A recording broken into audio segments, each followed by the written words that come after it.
एक गरीब लकड़हारा था जो जंगल में जाकर लकड़ियां काटता और उसे बेचकर पैसे कमाता। वह उन पैसों से अपना घर चलाता। उसके पास एक कुल्हाड़ी थी जिसकी मदद से वह पेड़ों को काटता। एक दिन वह नदी के किनारे लगे हुए पेड़ पर चढ़ गया और उसकी टहनियों को काटने लगा।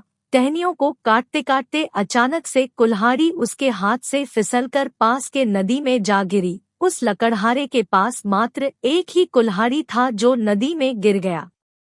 नदी का बहाव बहुत तेज था और वह नदी बहुत गहरी भी थी, इसीलिए वह लकड़हारा नदी में उतरकर कुल्हाड़ी को नहीं ला सकता था।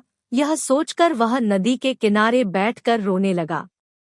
उसे अब इस बात की चिंता सता रही थी कि वहाँ लकड़ी कैसे काटेगा और अपने घर को चलाने के लिए पैसे कहाँ से लाएगा। जब वह रो रहा था तभी उसके सामने पानी के देवता प्रकट हुए और उससे पूछे, क्या बात है मनुष्य, तुम क्यों रो रही हो? उस लकड़हारे ने रोते हुए कहा, मेरे पास बस एक ही कुल्हाड़ी थी, वह कुल्हाड़ी नदी में गिर चुकी है। अब मैं लकड़ियाँ कैसे काटूंगा और अपना घर कैसे चलाऊंगा? इसी बात की चिंता से मैं यहाँ बैठकर रो रहा हूँ। यह सब सुन लेने के बाद पानी के देवता ने उस लकड़हारे से कहा, तुम चिंता मत करो, मैं तुम्हारी कुल्हाड़ी अभी ला कर देता हूँ। यह कहकर पानी के देवता नदी के नीचे गए और वहाँ से वापस आए। उनके हाथ में एक कुल्हाड़ी थी, लेकिन वह कुल्हाड़ी सोने की थी। पानी के देवता ने उस लकड़हारे से कहा, यह रही तुम्हारी कुल्हाड़ी, अब तुम इसे लेकर अपना काम कर सकते हो। उस लकड़हारे ने सोने की कुल्हाड़ी को देखा और पानी के देवता से बोला, माफ करना, यह मेरी कुल्हाड़ी नहीं है। यह सुनने के बाद पानी के देवता फिर से नीचे गए और एक दूसरी कुल्हाड़ी लेकर आए। इस बार कुल्हाड़ी चांदी की थी। पानी के देवता ने उस लकड़हारे से कहा, यह रही तुम्हारी कुल्हाड़ी, इसे लो और अपना काम शुरू करो। उस चांदी की कुल्हाड़ी को देखकर लकड़हारे ने फिर से पानी के देवता से कहा, मुझे माफ करना, लेकिन यह भी मेरी कुल्हाड़ी नहीं है। मेरी कुल्हाड़ी लोहे की बनी हुई थी जिसमें लकड़ी का था। यह कुल्हाड़ी तो चांदी की है। लकड़हारे की बात सुनकर पानी के देवता फिर से नीचे गए और इस बार लोहे की कुल्हाड़ी लेकर वापस आए। लकड़हारे ने कहा, जी हाँ, यह मेरी कुल्हाड़ी है। आपका बहुत बहुत शुक्रिया जो आपने यह मुझे लाकर दिया।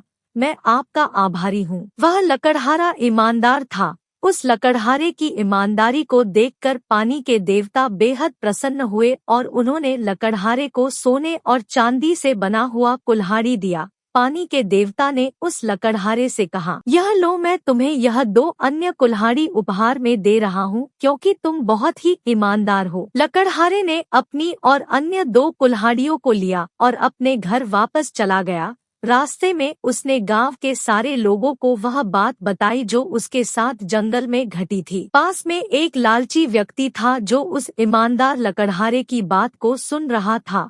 सोने और चांदी की कुल्हाड़ी के बारे में सुनकर वह भी जंगल की ओर चला गया। वह उसी पेड़ पर चढ़ गया जिस पर ईमानदार लकड़हारा चढ़ा था। पेड़ के ऊपर चढ़कर वह व्यक्ति लकड़ी काटने का नाटक करने लगा और जानबूझकर कुल्हाड़ी को नदी में फेंक दिया। ऐसा करने के बाद वह नीचे उतरा और नदी के किनारे बैठकर रोने लगा। तभी उसके सामने फिर से पानी के देवता प्रकट हुए और उनके हाथ में सोने का कुल्हाड़ी था। पानी के देवता ने उससे पूछा, क्या यह तुम्हारा कुल्हाड़ी है जिसके लिए तुम इतना रो रहे हो? जी हाँ, यह मेरी ही कुल्हाड़ी है। उस व्यक्ति ने लालच में आकर पानी के देवता से कहा। पानी के देवता समझ चुके थे कि वह व्यक्ति एक लालची है और लालच में आकर बेईमानी कर रहा है, इसीलिए वह वहाँ से चले गए और उस व्यक्ति को खाली हाथ ही घर वापस लौटना पड़ा। अब उसके पास अपना कुल्हाड़ी भी नहीं था।